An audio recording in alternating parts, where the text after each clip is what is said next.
Hello ವೀಕ್ಷಕರೇ, ಎಲ್ಲರಿಗೂ ನಮಸ್ಕಾರ. ಡಿಯರ್ ಬ್ಲಾಗರ್ ಯೂಟ್ಯೂಬ್ ಚಾನಲ್ಗೆ ಸ್ವಾಗತ. ಇವತ್ತಿನ ಒಂದು ರೆಸಿಪಿ ಏನಪ್ಪ ಅಂದರೆ ಬೋಟಿ ಫ್ರೈ. ಮುದ್ದೆ ಜೊತೆಗೆ, ಅನ್ನದ ಜೊತೆಗೆ ಅಥವಾ ಚಪಾತಿ ಯಾವುದ್ರ ಜೊತೆಗಾದರೂ ತುಂಬ ಚೆನ್ನಾಗಿರುತ್ತೆ. ಬನ್ನಿ ಇವಾಗ ಇದನ್ನು ಯಾವ ರೀತಿ ಮಾಡೋದು ಅಂತ ನೋಡ್ಕೊಳ್ಳೋಣ. ಮೊದಲು ಚೆನ್ನಾಗಿ ತೊಳೆದಿಟ್ಕೊಂಡಿರೋ ಬೋಟಿ ತೊಗೊಂಡಿದ್ದೀನಿ. ಇದು ಮನೆಯಲ್ಲೇ ತಂದು ಕ್ಲೀನ್ ಮಾಡಿ ಇಟ್ಕೊಂಡಿರೋ ಬೋಟಿ. ಒಂದು ಕುಕ್ಕರ್ಗೆ ಹಾಕ್ಕೊಂಡು 1.5 ಟೇಬಲ್ ಸ್ಪೂನಷ್ಟು ಉಪ್ಪು ಹಾಕ್ಕೊತಾ ಇದ್ದೀನಿ. ಮತ್ತು 2 ಟೇಬಲ್ ಸ್ಪೂನಷ್ಟು ಖಾರದ ಪುಡಿ, ಒಂದು ಅರ್ಧ ಟೇಬಲ್ ಸ್ಪೂನಷ್ಟು ಅರಿಶಿನ ಹಾಕ್ಕೊಂಡು ಸ್ವಲ್ಪ ನೀರು ಸೇರಿಸಿ ಇದನ್ನು ಒಂದು 6 ವಿಷಲ್ಸ್ ಕೂಗಿಸ್ಕೋಬೇಕು. ಇದು ಬೇಯುವಷ್ಟರಲ್ಲಿ ಮಸಾಲೆನ ರೆಡಿ ಮಾಡ್ಕೊಳ್ಳೋಣ.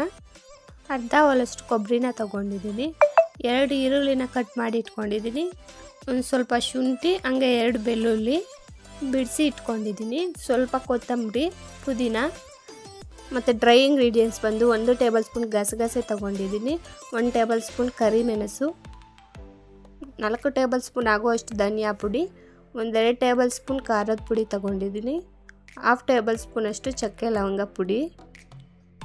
ಒಗ್ಗರಣೆಗೆ 1 ದೊಡ್ಡ ಸೈಜ್ ಈರುಳ್ಳಿ, 1 ಟೊಮೊಟೊ ಕಟ್ ಮಾಡಿ ಇಟ್ಕೊಂಡಿದ್ದೀನಿ. ಇದಿಷ್ಟು ಮಸಾಲೆಗೆ ಬೇಕಾಗುವ ಇಂಗ್ರೀಡಿಯೆಂಟ್ಸ್.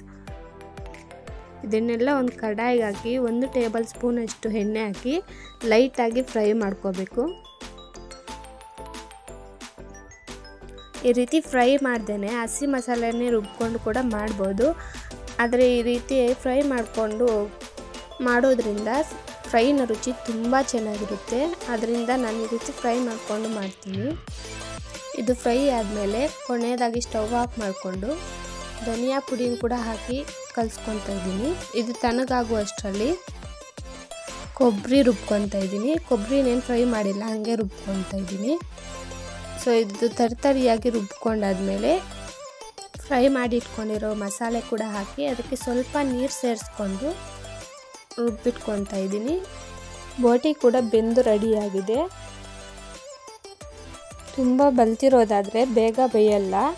ಅದರಿಂದ ನಾವು ನೋಡಿಕೊಂಡು ಬೆಂದಿಲ್ಲ ಅಂದರೆ ಇನ್ನೂ 2 ಅಥವಾ 3 ವಿಷಲ್ಸ್ ಕೂಗಿಸ್ಕೊಂಡ್ರೆ ಬೇಯುತ್ತೆ.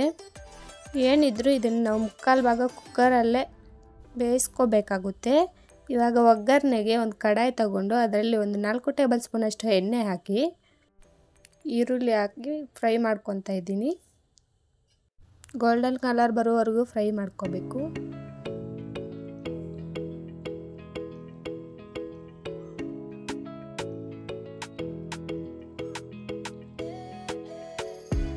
ಇದು ಇವಾಗ ಫ್ರೈ ಆಗಿದೆ. ಇದು ಫ್ರೈ ಆದಮೇಲೆ ಟೊಮೊಟೊ ಕೂಡ ಹಾಕಿ ಫ್ರೈ ಮಾಡ್ಕೊತಾ ಇದ್ದೀನಿ.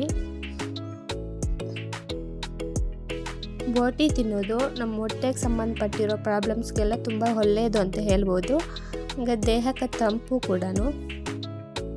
ಟೊಮೊಟೊ ಫ್ರೈ ಆದಮೇಲೆ ರುಬ್ಬಿಟ್ಕೊಂಡಿರೋ ಮಸಾಲೆ ಹಾಕಿ ಫ್ರೈ ಮಾಡ್ಕೊತಾ ಇದ್ದೀನಿ. ನಾವು ಬೋಟಿನ ತಿಂಗಳಿಗೊಮ್ಮೆ ಆದರೂ ತಂದ್ಕೊಂಡು ತಿಂದರೆ ಒಳ್ಳೆಯದು.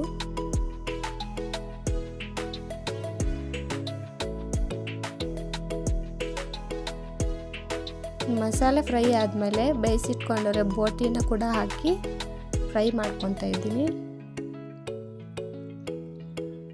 ನೀವು ಕೂಡ ಬೋಟಿನ ಒಮ್ಮೆ ಈ ರೀತಿ ಟ್ರೈ ಮಾಡಿ ನೋಡಿ, ತುಂಬಾ ರುಚಿಯಾಗಿ ಬರುತ್ತೆ. ಮತ್ತು ಹೇಗೆ ಬಂದಿದ್ದು ಅಂತ ಕಾಮೆಂಟ್ ಮಾಡೋದನ್ನು ಮರಿಬೇಡಿ. ಬೋಟಿ ಹಾಕಿದ್ಮೇಲೆ ನೀರು ಹಾಕದೇನೆ ಸ್ವಲ್ಪ ಹೊತ್ತು ಫ್ರೈ ಮಾಡಿಕೊಂಡ್ರೆ ಉಪ್ಪು ಖಾರ ಮಸಾಲೆ ಎಲ್ಲ ಚೆನ್ನಾಗಿ ಹಿಡಿಯುತ್ತೆ. ಅದು ಒಂದು 5 ನಿಮಿಷ ಫ್ರೈ ಮಾಡ್ಕೊಂಡಾದ್ಮೇಲೆ 1 ಗ್ಲಾಸಷ್ಟು ನೀರು ಹಾಕಿ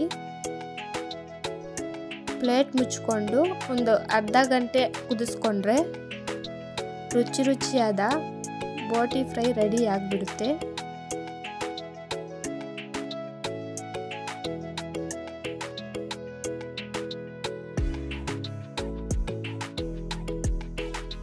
ಅರ್ಧ ಗಂಟೆ ಆದಮೇಲೆ ಬೋಟಿ ಫ್ರೈ ಬೆಂದು ಚೆನ್ನಾಗಿ ರೆಡಿ ಆಗಿದೆ. ಇವಾಗ ಕೊನೆಯದಾಗಿ ಅರ್ಧ ಅಷ್ಟು ನಿಂಬೆ ಹಣ್ಣನ್ನು ಹಿಂಡ್ಕೊತಾ ಇದ್ದೀನಿ.